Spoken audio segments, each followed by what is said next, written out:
Hello guys, and welcome back to this channel, where today guys, I'll be showing you how to add stairs in Planner 5D.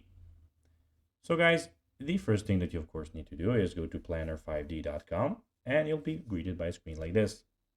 Then you just need to go and log into your profile or register to Planner 5D if you of course haven't already done that.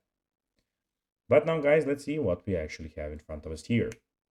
So in the left side of the screen, we have the products, resources, enterprise, and pricing. We also have in the top right corner everything about your profile, your projects, and here you can see your project and click on new project. But now guys, let's see how you can actually go and add stairs in Planner 5D. So it is pretty simple and you just need to go and follow these few steps to know how to do it in no time.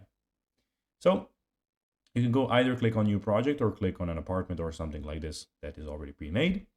And here you can now have on the left side, as you can see, a lot of options.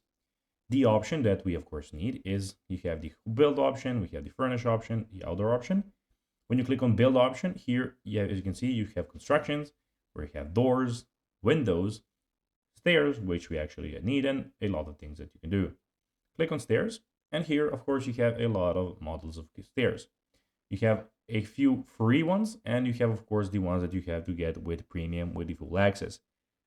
You just need to go and click on stairs. You'll get them here. This is a 2D model, just so you know, guys. And here, then you can go pick them and move them wherever you, of course, want.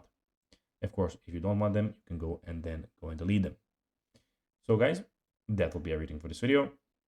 I hope that you found this video informative and entertaining, guys.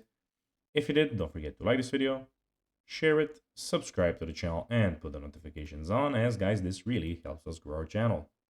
So if you have a few seconds, it would be pretty cool if you could do this. That's everything. Bye, guys.